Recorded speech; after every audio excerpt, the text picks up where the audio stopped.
Khyber Pakhtunkhwa assembly इजलास के मनाज़िर जो कि अभी शुरू नहीं हुआ। इजलास मुकर्रर वक्त के मुताबिक ताख़ीर का शिकार है। खैबर पख्तूनख्वा असम्बली इजलास में अब तक इजलास नहीं शुरू हुआ। और दूसरी जानिब अगर बात की जाए कौमी असम्बली की तो वहाँ पर स्पीकर के इंतखाब के लिए वोटिंग का अमल जारी है। कुछ ही देर में वोटिंग का अमल मुकम्मल होगा, उसके बाद गिनती का अमल शुरू होगा, स्पीकर का इंतखाब किया जाएगा। याद रहे नून लीग के अयाज सादिक और PTI हिमायत याफ्ता सुन्नी इत्तेहाद काउंसिल के आमिर डोगर के दरमियान स्पीकर के इंतखाब के लिए मुकाबला जारी है। दूसरी जानिब खैबर पख्तूनख्वा असम्बली की बात करें जहाँ पे वज़ीर आला का इंतखाब आज होना है। रसूल दावर हमारे साथ मौजूद हैं। रसूल, आज़ाद हैसियत में इलेक्शन लड़ने वाले अली अमीन गंडापुर का मुकाबला नून लीग और इत्तेहादियों के उम्मीदवार डॉक्टर इबादुल्लाह खान से है, कब तक होगा ये? जी बिल्कुल, आज खैबर पख्तूनख्वा असम्बली में 22वां जो कायद ऐवान है उसका इंतखाब होने जा रहा है। अरकान असम्बली जो है वो असम्बली ऐवान में पहुंचना शुरू हो चुके हैं। 2 लाबियाँ बनाई गई हैं। एक लाबी के जरिए से, लाबी नंबर 2 के जरिए से जो हुकूमत की हिमायत याफ्ता जो अरकान है वहाँ पे साइन करके उसको बाहर जाने दिया जाएगा। इसके अलावा जो अपोजिशन के है वो लाबी नंबर 1 में से गुजर कर उसको फिर दोबारा अंदर आने की इजाजत किसी को नहीं होगी। एक बार 5 मिनट के लिए वक्फा दिया जाएगा, बाकायदा ऐलान किया जाएगा कि इसके बाद न कोई बाहर जाएगा न कोई अंदर आएगा।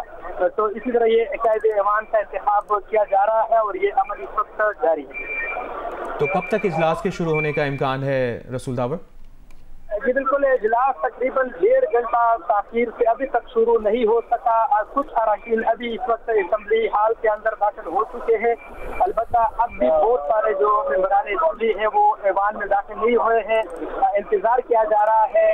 इम्कान है कि 10-15 मिनट के अंदर असम्बली इजलास शुरू हो जाएगा। उसके बाद बाकायदा जो अमल है वो शुरू हो जाएगा कायदे ऐवान के लिए। और ये भी कहिएगा कि अली अमीन गंडापुर जो कि आज़ाद हैसियत में इलेक्शन लड़े हैं, उन्होंने कोई मीडिया से बात की है? साथ ही साथ डॉक्टर इबादुल्लाह खान ने भी कोई मीडिया से गुफ्तगू की?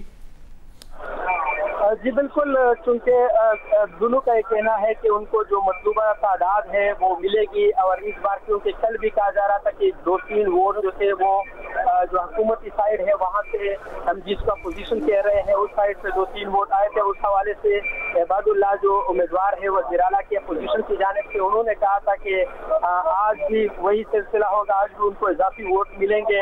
दूसरी जानिब वज़ीर आला ने कहा था, जो वज़ीर आला का जो उम्मीदवार है अली अमीन गंडापुर, उसने कहा था कि जी हमें 1-2 वोट इसलिए नहीं पड़े, शायद अरकान असम्बली नए हैं, शायद उसको इल्म न हो, सही वोट का इस्तेमाल नहीं किया होगा, तो ये भी हो सकता है। उसने कहा था कि ऐसा ऐसा सीख जाएंगे। ठीक है, रसूल दावर नुमाइंदा जियो न्यूज़ हमें अपडेट कर रहे हैं। खैबर पख्तूनख्वा असम्बली का इजलास अब से कुछ देर में होगा। अरकान की आमद का इंतज़ार किया जा रहा है। कुछ अरकान अभी नहीं पहुँचे और जैसे ही अरकान पहुँचेंगे, रसूल दावर हमें बता रहे थे कि 15 से 20 मिनट में इजलास का आगाज़ हो जाएगा।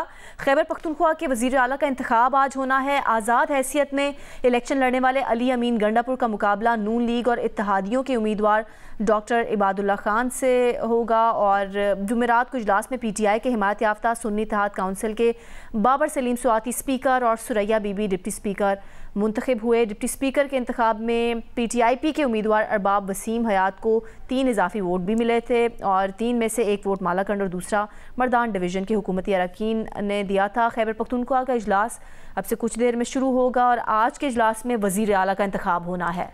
रसूल दावर, अगर आप हमें सुन पा रहे हैं तो ये भी कहिएगा कि JUI-FA ने वज़ीर आला के इंतखाब में हिस्सा ना लेने का ऐलान कर रखा है, तो क्या JUI-FA के अरकान यहाँ पर पहुँचे हैं? उनसे आपकी बात हुई है? जी बिल्कुल, JUI-FA ने बाकायदा चूंकि ऐलान किया था उसके कायदीन ने, तो आज हम देख रहे हैं कि पोजीशन के जो दीगर अरकान हैं मुस्लिम लीग नून के हमें नजर आ रहे हैं, इसके अलावा पीपल पार्टी के नजर आ रहे हैं, NP का भी हमें नजर आ रहा है, लेकिन कहा जा रहा है कि शायद वो भी वोट का इस्तेमाल न कर सके। और इसी तरह जो JUI के 9 अरकान है वो भी आज वोटिंग में हिस्सा नहीं लेंगे। इससे हमारी बात हुई है, उनका कहना है कि क्योंकि कायदीन का उन्हें हुक्म है वो वोटिंग में जो कायदे ऐवान के इंतखाब है उसमें अपने जो राय है उसका इस्तेमाल नहीं करेंगे। भी सही। और रसूल दावर, हमने पहले भी खैबर पख्तूनख्वा असम्बली के इफ्तिताही इजलास में देखा शदीद शोर शराबा और धक्कम पेल और नारेबाजी का सिलसिला जारी रहा। आज जो माहौल है खैबर पख्तूनख्वा असम्बली का इजलास से पहले, कुछ बेहतर देख रहे हैं आप?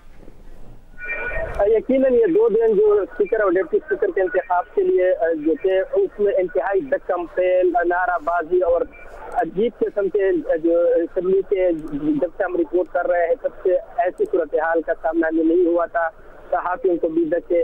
आज जो कदरे बेहतर नजर आ रही है क्योंकि जो हाल के अंदर MPs है उसके करीब जो लाबिया है उसमें किसी को भी जाने की इजाजत नहीं है, हत्ता कि जो सहाफी है उसको भी दूसरे जो ऊपर के हाल है उसमें शिफ्ट किया गया है। इसके अलावा जो मेहमान आए हुए हैं वो भी ऊपर के लॉबीज में बैठे हुए हैं।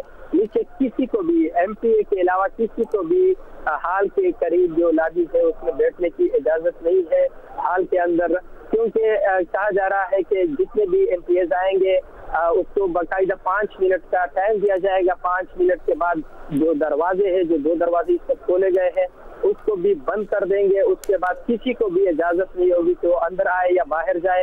उसके बाद एक एक MPA का नाम लिया जाएगा, उसके हल्के का जो नंबर है वो बताया जाएगा।